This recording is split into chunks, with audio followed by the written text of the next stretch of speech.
कर्माबाई को मारवाड़ा की मीरा भी कहा जाता है। जब जब भगवान कृष्ण का उल्लेख आता है, कर्मा का नाम आ ही जाता है। वे भगवान की महान भक्त थी और श्री कृष्ण उनके हाथ से प्रतिदिन भोग ग्रहण कर भोग की थाली रिक्त कर देते थे। राजस्थान के नागौर जिले के मकराना तहसील में एक गांव है, कालवार। इसी गांव में जीवन राम डूडी के घर 1615 ईस्वी में एक पुत्री का जन्म हुआ। भगवान की बहुत मन्नतें मांगने के बाद इसका जन्म हुआ था। नाम रखा गया कर्मा। कर्मा के चेहरे पर एक अनोखी आभा रहती थी। जीवन राम स्वयं धार्मिक पुरुष एवं अनन्य कृष्ण भक्त थे। उन्होंने भगवान के नाम मदन मोहन से अपने घर में कृष्ण भगवान का मंदिर बनवा रखा था। वे प्रतिदिन भगवान कृष्ण की पूजा करते और भोग लगाते तथा भगवान को भोग लगन के बाद ही भोजन ग्रहण करते। यह उनके घर का नित्य नियम था। इसी प्रकार समय बीतता गया। कर्माबाई प्रतिदिन अपने पिता को श्री कृष्ण भगवान की पूजा करते देखती, उनको भोग लगाते देखती। यही सब देखते सीखते कर्माबाई का बचपन बीत रहा था। अतः बचपन से ही उस नन्ही कर्मा में भक्ति भाव के संस्कार थे। उन्हीं संस्कारों के बीच पलते बढ़ते कर्मा 13 वर्ष की हो गई। एक बार जीवन राम को कार्तिक पूर्णिमा स्नान करने के लिए पुष्कर जाना था। उनकी पत्नी भी उनके साथ जा रही थी। वे कर्मा को भी साथ ले जाना चाहते थे, लेकिन एक समस्या आ गई। उनकी अनुपस्थिति में भगवान को भोग कौन लगाता? इसलिए उन्होंने कर्मा को यह जिम्मेदारी सौंपी और बोले, पुत्री, हम दोनों पुष्कर स्नान के लिए जा रहे हैं। तुम सुबह भगवान को भोग लगाना और उसके बाद ही भोजन करना। कर्मा ने यह जिम्मेदारी सहर्ष स्वीकार कर ली। माता पिता के तीर्थ यात्रा के जाने पर कर्मा ने सुबह स्नान आदि कर बाजरे का खिचड़ा बनाया और पूजा के लिए अपने घर में बने भगवान के मंदिर के समीप आ गई। भोग की थाल भगवान के सामने रखकर हाथ जोड़कर बोली, हे प्रभु, भूख लगे तो भोग लगा हुआ है, आप भोग ग्रहण कर लेना, तब तक मैं घर के और काम कर लेती हूँ। इसके बाद वह काम में जुट गई। बीच बीच में वह थाली देखने आती, लेकिन भगवान ने खिचड़ा नहीं खाया था। बहुत देर होने के बाद भी जब भगवान ने भोग ग्रहण नहीं किया तो उसे चिंता हुई। क्या पता भगवान जी को खिचड़ा में स्वाद ना आ रहा हो, इसलिए ग्रहण नहीं कर रहे हों। इसमें घी या गुड़ की कमी रह गई है क्या? फिर जाकर उसने और गुड़ और घी मिलाया और फिर वहीं बैठ गई। लेकिन भगवान ने फिर भी भोग ग्रहण नहीं किया। तब मायूस होकर उसने कहा, हे प्रभु, आप ग्रहण कर लीजिए। माँ बापू पुष्कर नहाने गए हैं। आपको भोग लगाने अभी कुछ दिन वे लोग नहीं आएंगे। आपको भोग लगाने की जिम्मेदारी मुझे दी गई है, इसलिए आपको भोग लगाने के बाद ही मैं खाना खाऊंगी। परंतु भगवान जी ने फिर भी भोग ग्रहण शुरू नहीं किया। फिर कर्मा उनसे शिकायत करते हुए बोली, माँ पिताजी जब भोग लगाते हैं तब तो आप भोग ग्रहण कर लेते हैं, फिर आज क्यों भूखे बैठे हैं? इतनी देर हो गई है, खुद भी भूखे बैठे हैं और मुझे भी भूखा रखा है। यह सब बोलकर वह भगवान के भोग ग्रहण करने की प्रतीक्षा करने लगी। परंतु यह क्या, अब तो सुबह से दोपहर समाप्त हो शाम हो चली थी। भूखी कर्मा अब रुआंसी हो गई और दुखी हो रोते हुए बोली, हे भगवान जी, आप ग्रहण कर लीजिए भोग, अन्यथा मैं भी भूखी ही रह जाऊंगी। अंततः कान्हा के काठ की मूर्ति से आवाज आई। कान्हा बोले, कर्मा, तुमने पट बंद किया ही नहीं तो मैं भोग ग्रहण कैसे करूं? यह सुनकर कर्मा ने पट खींचकर ओट कर दी। भगवान श्री कृष्ण ने खिचड़े का भोग ग्रहण किया और थाली पूरी खाली हो गई। कर्मा ने पलट कर देखा तो भोग की थाली में भोग नहीं बचा था। तब कर्मा बोली, भगवान जी, इतनी सी बात थी तो पहले बता देते, खुद भी भूखे रहे और मुझे भी भूखे रखा। इसके बाद कर्मा ने खिचड़ा खाया। अब तो प्रतिदिन कर्मा खिचड़ा बनाती है और भगवान जी भोग ग्रहण करने आते। इसी बीच उसे लगने लगा कि उसे सबसे पहले भगवान को भोग लगा देना चाहिए।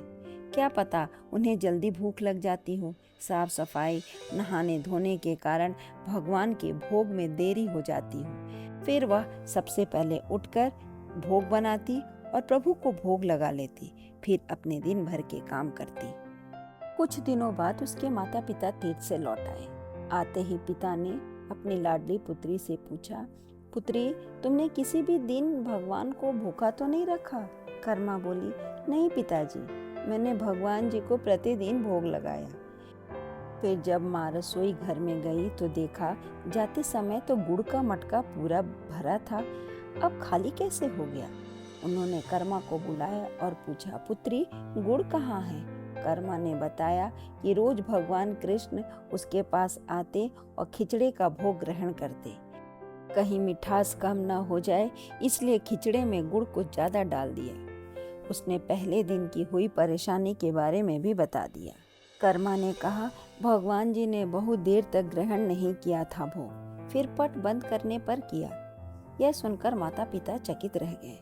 वे जिन ईश्वर के आशीर्वाद हेतु इतने दूर तीर्थ यात्रा पर गए थे, जिन्हें पाने के लिए लोग न जाने क्या क्या करते हैं, कहाँ कहाँ ढूंढते हैं, वे भगवान उनकी बेटी के हाथ से उनके घर में खिचड़ा खाते हैं, यह कैसे संभव है? उन्हें चिंता भी हुई कि बेटी बावली तो नहीं हो गई है। ये भी सोच लिया कि क्या पता कर्मा ने ही पूरा गुड़ खा लिया हो। इस पर कर्मा ने कहा, अगर आपको यकीन नहीं है तो कल देख लीजिए, मैं खुद भगवान को भोग लगाऊंगी। इस आश्चर्य से वे रात भर सो नहीं पाए। दूसरे दिन कर्मा ने खिचड़ा बनाया और मंदिर में भोग की थाली रखकर पट बंद कर दिया और बोला, हे भगवान जी, ये लोग नहीं मान रहे हैं कि मैंने आपको ही गुड़ घी खिलाया है, अब आप भोग खाकर स्वयं सिद्ध कीजिए। भक्त की पुकार सुनकर भगवान को आना ही था और कान्हा खिचड़ा खाने आ गए।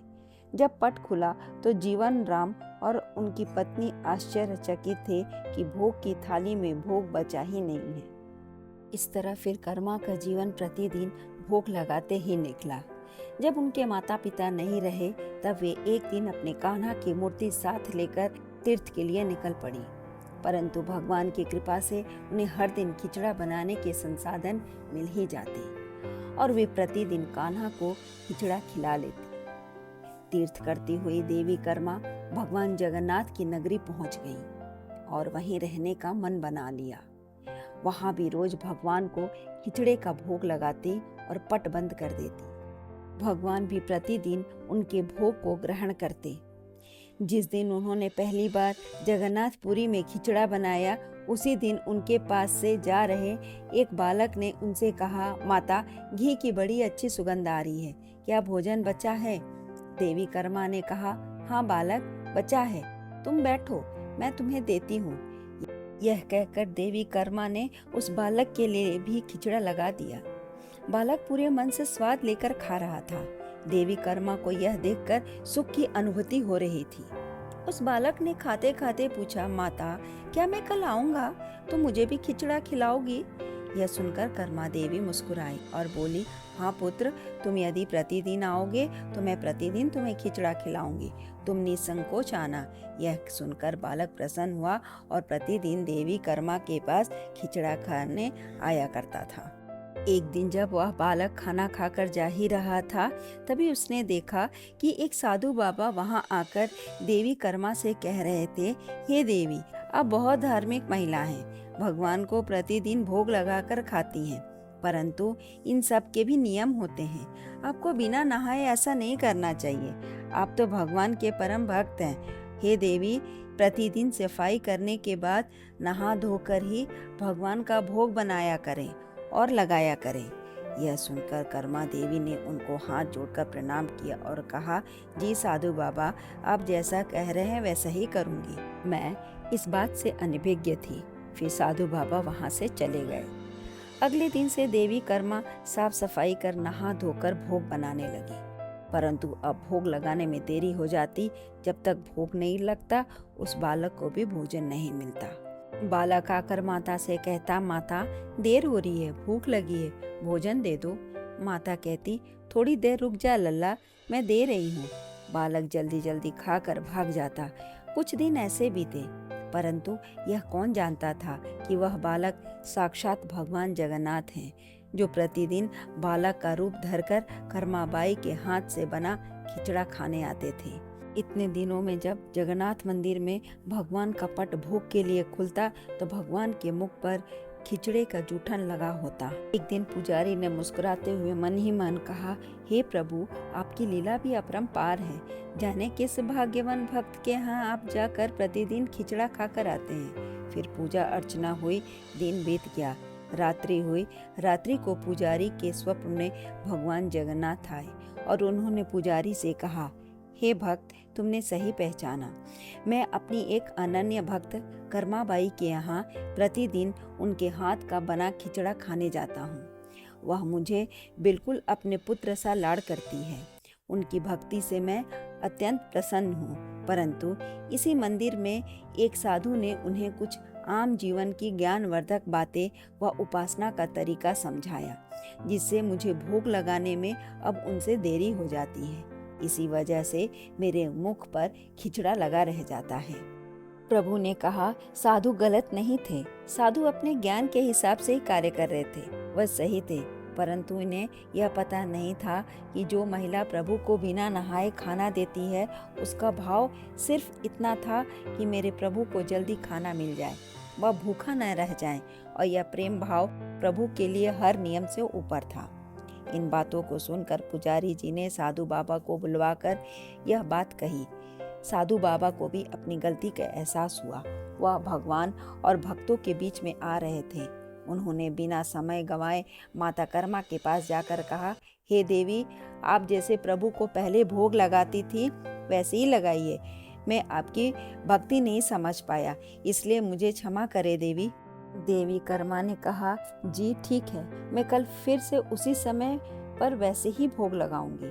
माता कर्मा ने फिर उसी तरीके से भोग लगाना शुरू कर दिया और भगवान के मुख पर खिचड़े का जूठन अब नहीं लगा होता। ऐसे कई वर्ष बीत गए। एक दिन पुजारी जी ने देखा भगवान की आंखों से आंसू बह रहे हैं और वह भोग ग्रहण नहीं कर रहे हैं। तब उन्होंने मन ही मन फिर से पूछा, हे प्रभु, ऐसा कौन सा अपराध हुआ है हमसे कि आपने भोग ग्रहण नहीं किया और आपकी आंखों से आंसू भी बह रहे हैं। प्रभु, यदि हमसे कोई अपराध हुआ है तो हमें क्षमा करें और भोग ग्रहण करें। आपके भक्तजन प्रसाद के लिए प्रतीक्षा कर रहे हैं। फिर क्या था, भक्त वत्सल प्रभु ने प्रसाद ग्रहण कर लिया, परंतु प्रभु के भोग देर से ग्रहण करने की बात, उनके आंखों से अश्रु बहने की बात पूरी प्रजा में तेजी से फैल गई। बात महाराज तक जा पहुंची। महाराज अतिशीघ्र मंदिर पहुंचे और वे पुजारी जी से विचार विमर्श करने लगे। फिर उन दोनों ने भगवान के पास हाथ जोड़कर विनती की, हे प्रभु, कृपया हमें बताएं इस बात का क्या संदेश है। रात्रि पहर जब सब सो रहे थे तब भगवान राजा के सपने में आए और उन्होंने कहा कि मेरी एक अनन्य भक्त थी कर्माबाई, जो प्रतिदिन मुझे खिचड़े का भोग लगाती थी और मैं प्रतिदिन उनके यहाँ बालक के रूप में जाकर खाया करता था। परंतु आज उन्होंने अपनी अंतिम श्वास लिए और मुझ में सदैव के लिए लीन हो गई। अब मुझे बालक की तरह प्रेम कर कौन खिचड़ा खिलाएगा। यह सुनकर महाराज ने सपने में ही भगवान से कहा, प्रभु, आज से प्रतिदिन आपके भोग में कर्माबाई का खिचड़ा ही चढ़ेगा। यही सपना उन्होंने अपने दरबार में सुनाया और उसी दिन से भगवान जगन्नाथ के भोग में कर्माबाई का खिचड़ा भी चढ़ने लगा। यही थी भक्त कर्माबाई की कथा और उनके खिचड़े से जुड़े प्रभु की लीला। धन्यवाद। कहानी अच्छी लगे तो लाइक करें, सब्सक्राइब करें, शेयर करना ना। धन्यवाद।